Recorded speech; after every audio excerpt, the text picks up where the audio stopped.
Je me demande bien quelle est la taille d'un électron. Bonjour! Ah! Eh merde! Mais pourquoi je me pose tout le temps des questions que personne se pose? Les questions que personne se pose. Aujourd'hui, on va répondre à la question: quelle est la taille d'un électron? Mais achète-toi une vie et laisse-moi tranquille. Encore et toujours, lorsque l'on parle de la taille d'un objet, il est impératif de se demander dans quel référentiel, à cause de la contraction des longueurs en relativité restreinte. Ce qui signifie que dans l'absolu, les objets n'ont physiquement pas de taille. Par conséquent, cette question n'a physiquement aucun sens. Cependant, il est possible de se demander quelle est la taille d'un électron dans son référentiel au repos, c'est-à-dire celui où sa vitesse est nulle. Dans ce cas, la question acquiert un sens. C'est bon, je commence à la comprendre à la longue, ta contraction des longueurs. Change de disque. La physique étant une science de la nature, lorsqu'il est possible d'avoir des valeurs expérimentales, il ne faut surtout pas s'en priver. Expérimentalement, nous ne sommes pas capables de mesurer l'électron, mais il est possible de déterminer une limite supérieure. L'observation d'un électron isolé dans un piège de Penning, qui se fait dans un champ magnétique, démontre que le rayon de l'électron est inférieur à 10 puissance moins 22 mètres. Waouh! Mais quelle précision! Bravo! Dans le modèle standard de la physique des particules, les particules élémentaires sont modélisées par des points matériels, ce qui signifie que la taille de l'électron serait nulle, sa dimension serait égale à 0. Cependant, cela peut n'être qu'une approximation. Par exemple, lorsque l'on veut calculer la trajectoire des planètes du système solaire en utilisant la loi de la gravitation universelle de Newton, on modélise les planètes par des points matériels, dont toute la masse est dans le centre de masse. Ce choix est justifié car la théorie fondée est en très bonne adéquation avec les observations expérimentales. Cependant, aucun astrophysicien ne pense que les planètes sont physiquement un point matériel. Ce sont des sphéroïdes de grande dimension par rapport à nous qui plus est. Donc dire que l'électron est très bien modélisé par un point matériel ne signifie pas que c'en est physiquement un. Il est tout à fait possible qu'à l'avenir on découvre des phénomènes qui nécessitent qu'il ne soit pas de dimension nulle. Dans la théorie des cordes, les particules élémentaires sont des cordes, c'est-à-dire des objets de dimension 1, ce qui ajoute la possibilité d'avoir des ondes parcourant cette corde. Cela complexifie beaucoup les particules en leur donnant plus de degrés de liberté. Les cordes peuvent être libres au bord, ce qui permet de retrouver à faible énergie la physique des particules, et les cordes peuvent reboucler, ce qui permet de retrouver à faible énergie la relativité générale. On voit donc qu'ajouter une dimension aux particules permet de construire une théorie alliant la physique des particules et la relativité générale, c'est-à-dire de construire une théorie du tout.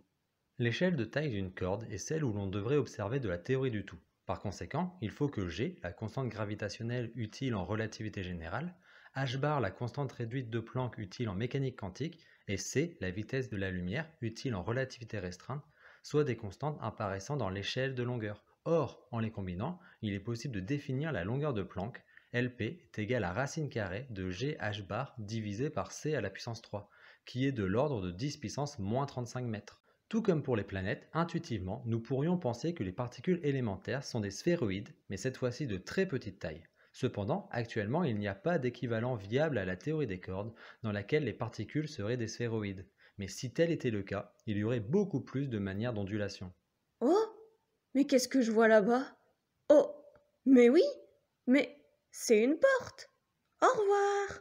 En utilisant la relativité restreinte et l'électromagnétisme, qui est la force agissant sur l'électron, on peut déterminer une estimation du rayon de l'électron. L'énergie de masse est mE c², avec me la masse de l'électron et c la vitesse de la lumière. L'énergie électromagnétique d'auto-interaction de l'électron est de l'ordre de E² divisé par 4pi epsilon 0 Re. La valeur exacte dépend de la forme de l'électron. Nous pourrions le supposer sphérique, mais ne le sachant pas, il est préférable de travailler uniquement avec un ordre de grandeur. E correspond à la charge de l'électron, Re à son rayon et epsilon 0 à la permittivité du vide. En égalisant les deux énergies, ce qui est motivé par le fait que si l'énergie de masse dominait, alors la particule devrait s'étendre, car l'énergie d'auto-interaction ne pourrait pas compenser, et si c'est l'énergie d'auto-interaction qui domine, alors la taille devrait diminuer, car l'énergie de masse ne pourrait pas compenser. Par conséquent, il faut bien que les deux énergies soient du même ordre de grandeur pour que l'électron ait une taille stable. On obtient un rayon pour l'électron, Re est égal à E² divisé par 4pi epsilon 0 mE c², qui est égal à 2,8 Fermi, avec 1 Fermi correspondant à 10 puissance moins 15 mètres. Le problème est que cette version n'utilise pas les propriétés quantiques de l'électron. Or, une particule est avant tout un objet quantique, donc ce rayon classique de l'électron n'est pas assez justifié théoriquement. Si c'est pour parler de choses pas assez justifiées, c'est pas possible. Tu me fais perdre mon temps. Macroscopiquement, un processus de collision entre deux particules pour en donner un certain nombre est réalisé par la collision d'un faisceau de particules sur une cible fixe en se plaçant dans le référentiel au repos de l'un des deux faisceaux. Sur cible fixe, les paramètres macroscopiques sont le flux de particules incidentes, phi, la densité de la cible, ρ, son épaisseur, epsilon, et la surface de recouvrement, xi, entre la cible et le faisceau incident. Le faisceau est en général plus fin que la cible et bien centré, alors xi est la section du faisceau. Le nombre total d'interactions observées par unité de temps est, a priori, proportionnel au flux de particules incidentes, à la densité de la cible et au volume de recouvrement correspondant au produit de xi et epsilon. On définit donc la luminosité instantanée, L est égale à phi ρ epsilon xi. Le coefficient de proportionnalité qui relie la luminosité au nombre total d'interactions observées par unité de temps est la section efficace, qui est homogène à une surface. Nous avons la formule dn sur dt est égale à L sigma. La luminosité contient les paramètres macroscopiques de l'expérience, alors que la section efficace décrit l'interaction élémentaire entre deux particules. En utilisant la théorie quantique des champs, il est possible de calculer la section efficace pour différentes interactions, par exemple pour l'interaction entre deux électrons. Pour ce faire, on utilise des diagrammes de Feynman que l'on convertit en nombres dépendant des paramètres du problème. Et ici, nous avons un exemple de diagramme de Feynman de deux électrons qui interagissent par échange d'un photon. Si on assimile l'électron à une surface d'air sigma, la section efficace, alors son rayon est de l'ordre de R est égal à racine carrée de sigma. Donc, en utilisant les outils de la théorie quantique des champs, on peut calculer la section efficace et en déduire un rayon. Pour l'électron interagissant avec un électron, on obtient encore l'ordre de grandeur de 10 puissance moins 15 mètres. Mais le problème est que ce rayon dépend de l'énergie dans le centre de masse de la collision. Ceci s'explique par le fait que la section efficace est proportionnelle à la probabilité d'interaction. Si les électrons vont très vite l'un par rapport à l'autre, ils vont peu interagir ensemble, ce qui change la probabilité d'interaction. Donc la section efficace est donc le rayon estimé. Ce rayon mesure plus une taille effective témoignant de la probabilité d'interaction que de la taille physique. Pour conclure, à cause de la relativité restreinte, la question n'a aucun sens. Même dans le cadre de son référentiel au repos, nous avons vu plusieurs valeurs possibles de rayon de l'électron. Le modèle standard donne un rayon nul.